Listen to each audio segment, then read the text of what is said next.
Assalamualaikum warahmatullahi wabarakatuh. Thanks for chance that has given to our groups. We are group 3. I'm Alvina Widani and my friends are Nurul Kolbi and Nur Asmilia. Well, we will explain the materials about ESP materials.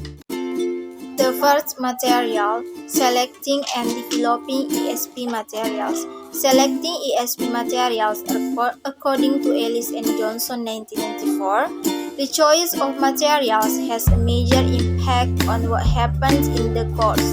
This impact is demonstrated on the following three levels. Determines what kind of language the learners will be exposed to and, as a consequence, the substance of what they will learn in terms of vocabulary, structures, and functions. Has implications for the method and techniques by which the learners will learn. The subject of or content of the materials is an essential component of the pancake from the point of view of relevance and motivation. Jadi, menurut pendapat Ellis dan Johnson, pilihan bahan memiliki dampak besar pada apa yang terjadi dalam kelas. Dampak ini ditunjukkan pada 3 tingkatan berikut. Yang pertama, menentukan jenis bahasa apa yang akan dipelajari pelajar dan sebagai konsekuensinya, substansi dari apa yang akan mereka pelajari dalam hal kosakata, struktur, dan fungsi, memiliki implikasi untuk metode dan teknik di mana pelajar akan belajar. Kemudian, subjek atau isi materi merupakan komponen penting dari sudut pandang relevansi dan motivasi. The selection of ESP materials should thus above all depend on the needs of the learners in relation to their future or present jobs. These materials should focus on the appropriate topics and include tasks and activities that practice the target skill areas. Another important criterion that should be taken into account when selecting materials is the level of language knowledge students have already acquired and the target level they will need to communicate successfully in their jobs. Jadi, pemilihan materi ESP harus bergantung pada kebutuhan pelajar dalam kaitannya dengan pekerjaan mereka di masa depan atau sekarang. Materi harus berfokus pada topik yang sesuai dan mencakup tugas dan kegiatan yang melatih di bidang keterampilan target. Kemudian, kriteria penting lainnya yang harus dipertimbangkan ketika memilih materi adalah tingkat pengetahuan bahasa yang telah diperoleh siswa dan target yang mereka perlukan untuk berkomunikasi dengan sukses dalam pekerjaan mereka. Next, developing materials according to Tomlinson 1998. The following main beliefs and principles outline the basic framework for materials development. Material writing is most effective when it's based on true understanding on the needs of a particular group of students. Jadi materi menulis paling efektif bila didasarkan pada pemahaman menyeluruh tentang kebutuhan kelompok siswa tertentu mengenai kesulitan bahasa khusus mereka, tujuan pembelajaran, gaya belajar yang disukai, dan proses penulisan materi yang mempertimbangkan semua variabel ini berpusat pada peserta didik. Konteks pengajaran bervariasi dalam hal ini, guru diharapkan untuk mengikuti buku yang ditentukan. Dalam beberapa kasus, guru kesulitan menemukan waktu untuk menulis bahan ajar mereka sendiri. Tetapi secara umum, jumlah guru yang tidak pernah mengadaptasi atau memodifikasi dan melengkapi bahan ajar inti rendah. Next, teachers know and understand their students best. Guru paling tahu dan memahami siswanya dengan menjadi peka dan responsif terhadap kebutuhan, tujuan, kesulitan, serta gaya belajar siswa mereka. Guru secara bersamaan menjadi penulis dan peneliti materi. Next, teachers need a grounding eye, basic knowledge or training in materials writing. Guru membutuhkan landasan seperti pengetahuan dasar atau pelatihan dalam menulis materi. Mempelajari cara menulis bahan ajar yang efektif harus menjadi bagian yang tidak terpisahkan dari proses pelatihan setiap guru. Proses menulis materi sebenarnya mengajarkan seseorang untuk mengembangkan kriteria penilaian materi yang dihasilkan oleh orang lain. Dengan belajar membuat materi, guru mengurangi ketergantungan pada materi yang diterbitkan dan berkembang secara profesional. Next, all teachers teach themselves when no choice is provided. There are cases when teachers have to teach against the grain. Jadi semua guru mengajar sendiri. Ketika tidak ada pilihan yang diberikan, ada kasus ketika guru harus mengajar melawan arus. Kemudian memproduksi materi yang efektif meminimalkan kemungkinan guru dipaksa untuk mengajar menggunakan metodologi yang bertentangan dengan filosofi pengajaran pribadi mereka. Kemudian, training and evaluation are vital to the success of any materials. Uji coba dan evaluasi sangat penting untuk keberhasilan materi apapun, karena pelajar adalah pengguna materi. Pendapat mereka sangat penting dan umpan balik mereka harus selalu diterima. Hal ini mudah diterapkan dalam praktik ketika guru menggunakan bahannya sendiri, sedangkan dengan bahan cetak biasanya ada uji coba di mana guru bukan peserta didik yang memberikan umpan balik. Okay, next material is contextualization atau kontekstualisasi. Contextualization has been recognized as important concept in ESP classroom and involves some variables. One of the context variables that should heavily be considered in ESP classroom is what the student have to do. So, contextualization is to ensure relevancy and interest. Kontekstualisasi telah diakui sebagai konsep penting dalam kelas ESP dan melibatkan beberapa variabel. Salah satu variabel konteks yang harus sangat diperhatikan dalam kelas ESP adalah apa yang harus dilakukan siswa. Jadi, kontekstualisasi adalah untuk memastikan relevansi dan minat. Next, Littlejohn and Haig characterize contextual language classroom text as follows. First, learners should be involved in processing language that is information gap. Second, there should be a purpose for communication. Third, the text should be motivation and observing and should exploit the learner's prior experience. Jadi, Littlejohn and Haig mencirikan tugas-tugas kelas bahasa yang dikontekstualisasikan sebagai berikut. Yang pertama, pembelajar harus terlibat dalam pemrosesan bahasa, yaitu kesengajaan informasi. Yang kedua, harus ada tujuan untuk komunikasi. Yang ketiga, tugas harus memotivasi dan mengamati dan harus memanfaatkan pengalaman siswa sebelumnya. Next, Philippines suggests 4K methodological principles ESP classroom text. First, reality control, which relates to the manner in which texts are rendered accessible to the student. Second, non-triviality.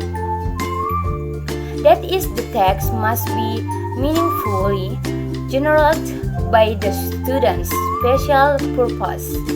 Jadi, Philippines menyarankan 4 prinsip metodologi utama dalam tugas-tugas kelas ESP. Di antaranya yang pertama yaitu kontrol realitas yang berkaitan dengan cara di mana tugas diberikan dapat diakses oleh siswa.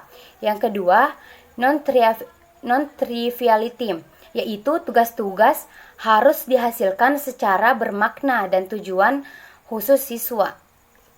To apply these principles, Robinson believes that role play and stimulation, case study, project work, and oral presentation have been effective and efficient in ESP classroom interaction. Jadi, untuk menerapkan prinsip-prinsip ini, Robinson percaya bahwa permainan peran dan stimulasi, studi kasus, pekerjaan proyek, dan presentasi lisan telah efektif dan efisien dalam interaksi kelas ESP. Next, checklist for evaluating published material atau daftar periksa untuk mengevaluasi materi yang diterbitkan. First, what kind of learner is material aimed at? That is, first, job and tasks to perform at work. Second, work experience. Third, language level. Fourth, educational background. Jadi, pembelajaran seperti apa yang dituju oleh materi tersebut? Yang pertama, pekerjaan dan tugas yang harus dilakukan di tempat kerja. Yang kedua, pengalaman kerja. Yang ketiga, tingkat bahasa. Dan yang keempat, latar belakang pendidikan. Second, what are the main language objectives? First, skill. Second, function. Third, structures. Fourth, vocabulary. Jadi, apa tujuan bahasa utama? Yang pertama, keterampilan. Yang kedua, fungsi. Yang ketiga, struktur. Dan yang keempat, kosakata. Third, what are the main topic areas covered? First, does the material introduce the subject? Second, does it use the topic area as contextual background? Jadi, apa area topik utama yang dibahas? Yang pertama, apakah materi memperkenalkan subjek? Yang kedua, apakah itu menggunakan area topik sebagai latar belakang kontekstual? Fourth, what is the main methodological approach? First, demonstration of language in context work, text, tab, or video. Second, explain grammatical rules. Third, presentation of functional language. Fourth, presentation of vocabulary. Jadi, apa pendekatan metodologis utama? Yang pertama, demonstrasi bahasa dalam konteks melalui teks, tab, atau video. Yang kedua, jelaskan aturan tata bahasa. Yang ketiga, presentasi bahasa fungsional. Yang keempat, presentasi kosakata. 5. What is the role of the material? First, to present language. Second, to practice language. Jadi, apa peran materi? Yang pertama, untuk menyajikan bahasa. Yang kedua, untuk berlatih bahasa. And last, is the material attractive? First, clear layout. Second, useful, clear picture and diagrams. Third, interesting context and text. Jadi, apakah materinya menarik? Yang pertama, tata letak yang jelas. Yang kedua, gambar dan diagram yang berguna dan jelas. Dan yang terakhir, konteks dan tugas yang menarik. Hello, I'm Nurul Kolbi, the last speaker. Okay, the next material about selection and explanation of authentic material. 1. Selection of authentic material. Society of 2000 are just for many teachers. Selection of teaching material is based on their eligibility. Furthermore, the chosen material determines the content of the course. But often, it serves as justification and explanation of the use of the same syllabus with different students. In a student-centered approach, in the opportunities of the material include student comfort and familiarity with the material, language level, interest, and relevance. The important issue in ESP material is authenticity. The language in ESP should be as authentic as possible. The use of simplified language for instructional purpose has to be minimized. Science authentic language can be motivating for students, particularly when catered to the subject they are concerned about. Jadi materi selanjutnya yaitu seleksi dan ekspektasi bahan asli. Yang pertama, seleksi bahan asli. Nah, bahan yang dipilih menentukan isi kursus. Cukup sering berfungsi sebagai pembenaran dan penjelasan penggunaan silabus sama dengan siswa yang berbeda. Dalam pendekatan student center, kesesuaian materi meliputi kenyamanan dan keakraban siswa dengan materi, tingkat bahasa, minat, dan relevansi. Isu tentang dalam materi ESP adalah keaslian. Bahasa dalam ESP harus seotentik mungkin. Penggunaan bahasa yang disederhanakan untuk tujuan instruksional harus diminimalkan karena bahasa yang otentik dapat memotivasi siswa terutama ketika memasuki subjek yang mereka pedulikan. A number of criteria need to be considered in selection authentic text for classroom use according to MISI Grade 2006. Yang pertama yaitu relevance atau relevansi. Yang kedua, interest of topic or theme atau minat intrinsik topik atau tema. Next, linguistic demand atau kesesuaian linguistik atau ketentuan linguistik. The next yaitu cognitive demands. The next, logistical consideration. The next, quality atau kualitas. Okay, to explanation of authentic material. In the relation to material development for ESP more, suggest 6 criteria to be applied in the creating material. Dalam berkaitan dengan pengembangan material untuk ESP, terdapat 6 kriteria yang harus diterapkan dalam penciptaan material. Yang pertama yaitu purpose. Is the purpose clearly defined? Tujuan atau tujuan didefinisikan dengan jelas. Type, does the exercise type effectively and economically as per given purpose? Jenis apakah jenis latihan secara efektif dan ekonomis mencapai tujuan? The next, content or isi. Apakah rasio bahasa yang diberikan dengan tugas ke siswa ekonomis? Apakah instruksi kepada siswa jelas? The next, interest is interesting. Minat, apakah tertarik atau menarik? The next, authentic. Apakah ini tugas yang berarti atau itu menantang? Difficult atau kesulitan? Apakah tugas ini mengandung kesulitan yang mengganggu? Okay, the next material about adapting material. Material adaptation should be based of the result of material evaluation of the course. A different material have different potential area for adaptation. The following are some common definitions of existing ELT material. Jadi, adaptasi materi harus didasarkan pada hasil evaluasi materi. Tentu saja, bahan yang berbeda memiliki area potensial yang berbeda untuk adaptasi. Berikut ini adalah beberapa kekurangan umum dari bahan ELT yang ada. Yang pertama yaitu valuable. To fulfill the goals and objective of school where the material are used. Next, cannot be finished in the time available. The next, recruit facilities or equipment or other supporting material that are not available. The next, not engaging and learner personality. The next, detrimental to the learner culture. The next, not cater for the learner interest. Jadi, salah satu dari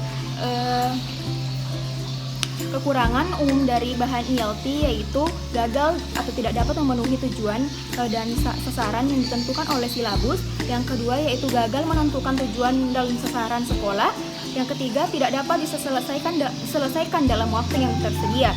Yang keempat, membutuhkan fasilitas atau peralatan yang tidak ada, yang tidak mendukung. Kemudian, tidak melibatkan kepribadian peserta didik, merusak budaya peserta didik, tidak memenuhi kepentingan peserta didik.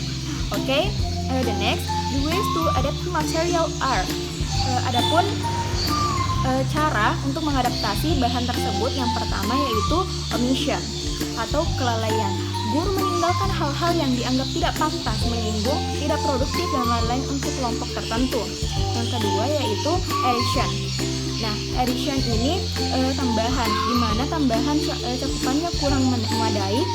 Guru dapat memutuskan untuk menambahkan buku teks, baik dalam bentuk teks atau materi latihan. 3. Reduction atau pengurangan. Nah, selanjutnya yaitu extension. Yang selanjutnya writing modification. The next replacement, recording, and branching. Jadi penggantian, pengurutan ulang dan percabangan. Percabangan di sini guru dapat memutuskan untuk menambah opsi ke aktivitas yang ada atau menyarankan jalur alternatif melalui aktivitas. Okay, is there material? Maybe that's all from me. Wassalamualaikum warahmatullahi wabarakatuh. So that's the explanation of the material from our group. Thanks for your attention. Assalamualaikum warahmatullahi wabarakatuh.